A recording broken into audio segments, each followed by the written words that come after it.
This is Maya from Daybird Aviaries. We are building more macaw cages. We have help.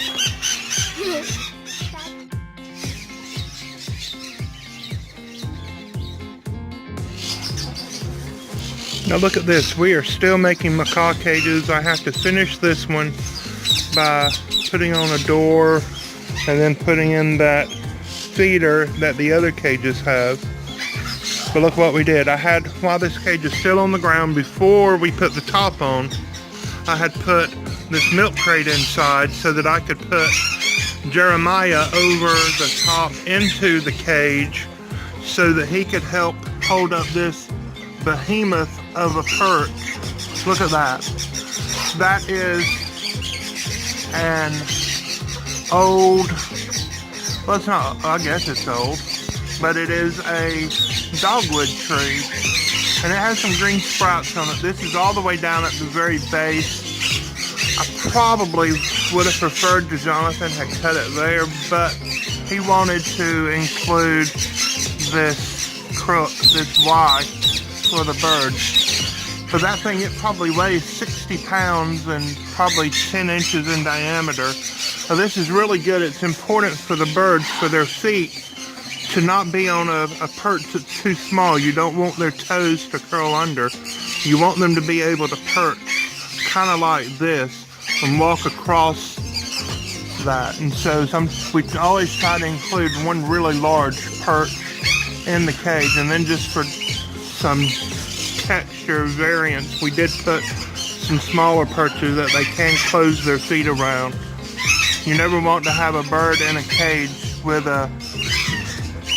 only a plastic perch. Now you can see these cages in the back. Those have conures in them, and they do have PVC perches, but they also have wooden perches in the cage, natural tree branches. But look, we have this cage. I have to put the door on, and I'm going to put a top on it. But we forgot to take the milk crate out when we put the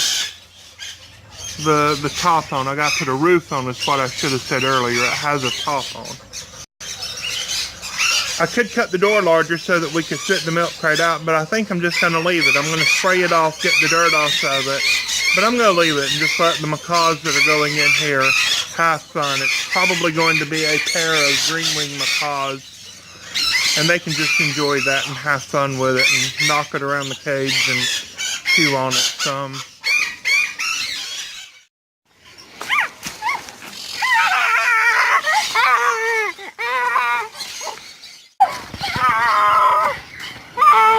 Here, show everybody your little man. Little person. Come closer. Little person. Little person. Your little star man has no head. That's your head. He's what? That's your head. Hi friends, if this is your first time visiting the Daybird Aviaries YouTube channel, welcome. If you're a long-time visitor, then I thank you for being supportive of us. In any case, please make sure that you subscribe. I really would appreciate it. Hit the little bell for notifications. Check out the links in our description. Find us on Facebook and Instagram. And as always, have a wonderful day. Is it cramped in there? Yep. Ready, Dorothy?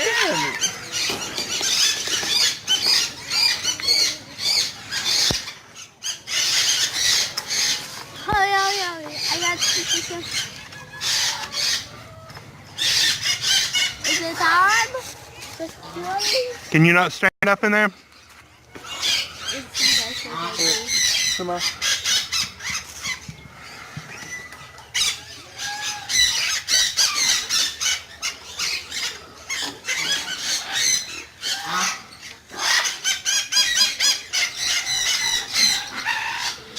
Look what huge limbs Jonathan put in his perches. So make sure to put some small branches in that they can exercise their feet on.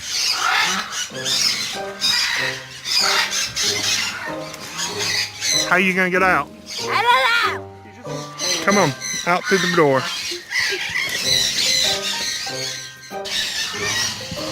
I'm not sure why he chose to cut such large trees for the macaws. They enjoy it, but they didn't necessarily need one quite that large. Our chainsaw's not working, and he broke 2 blades of the reciprocating saw trying to cut that down. I actually had to come and finish cutting it down with a handsaw. The poor kid, he got frustrated and he just gave up. Thankfully it didn't fall on himself or fall onto the goat barn where it was headed.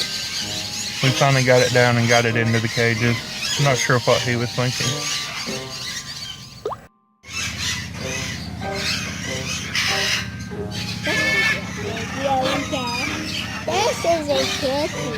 This is a kitty.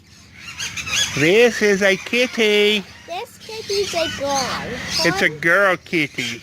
Her name is Camo. Her name is Camo. So look what he's doing. That's Captain America's hat. Okay. On your cracked phone? Yeah. He has a cracked phone just to play games on. He's not old enough to have internet access yet. I do. You don't? I do have internet. Well, then I'm throwing it away. No. There's our helper. Yes, I'm sitting down. But look, see what I'm showing you? Guess what that is? That's Wire? a feeder. That's a feeder. No, it's wire. It's wire. Formed, cut and clipped and formed into a feeder for macaws. Now, if you've been following on Facebook and Instagram over the last week and a half, 2 weeks or so, you have seen that I have posted that we're building more macaw cages. I had another roll of this wire.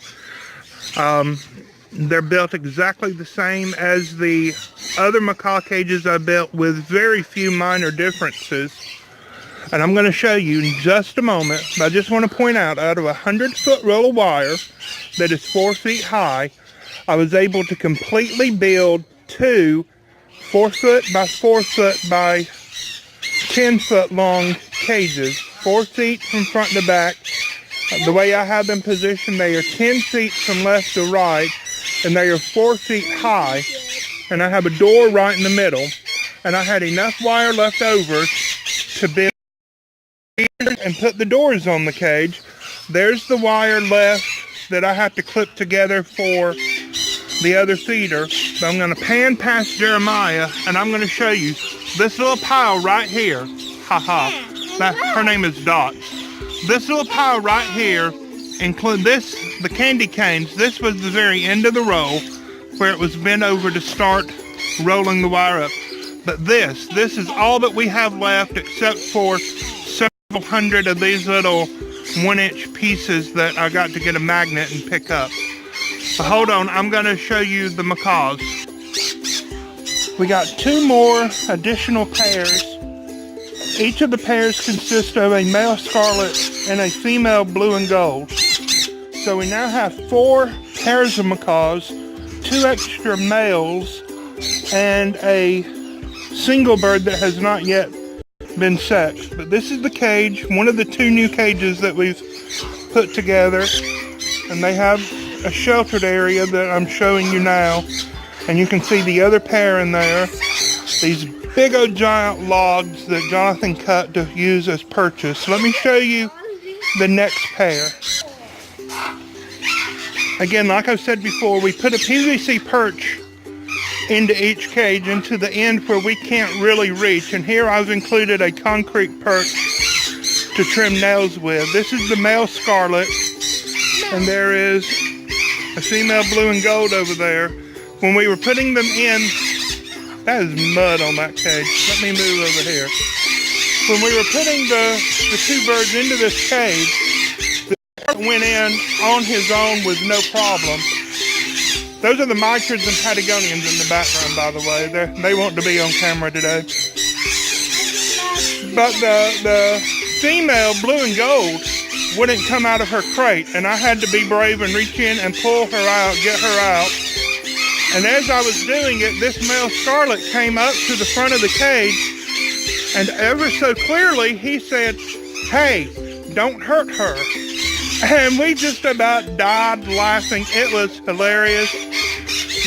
human words in English used appropriately. It was just amazing. But isn't he a handsome, handsome bird? Uh-oh, here he comes. Now he is aggressive. So he's gonna come and try to come and eat us. Look at his eyes pinned. He's very territorial right now. He's inquisitive about the camera. He does not have a thirst for blood. You be quiet. So look, he's only been here for a few days. But isn't he beautiful? Look at the colors. I love him. Scarlet macaws don't have the feathers on their face like some of the other macaws have.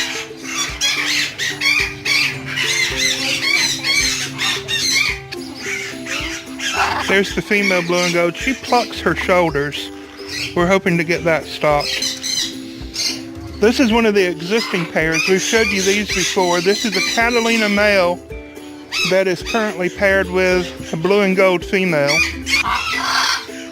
Now you can see the Catalina hanging onto the wire in the background, and his blue and gold female is back there.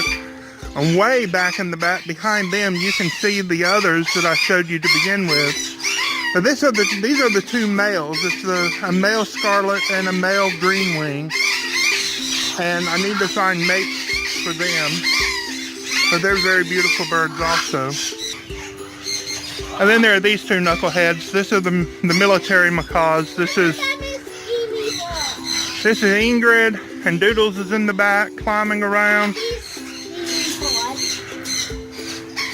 They look like Christmas, don't they? Jeremiah, that's not whistling. That's whistling I can do. Well, it's awful. And then there's this beautiful one.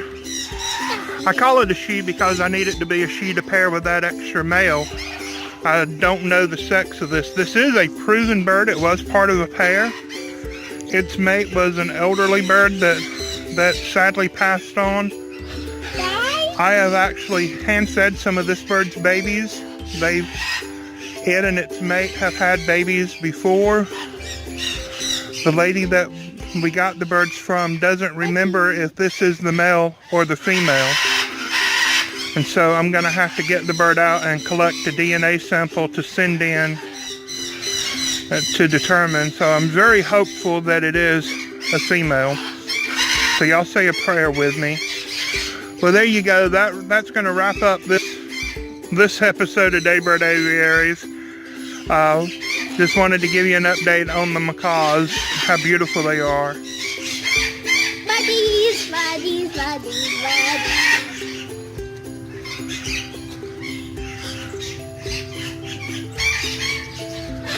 We have 4 pairs, 2 extra males, and then this guy. So that's 11 large macaws.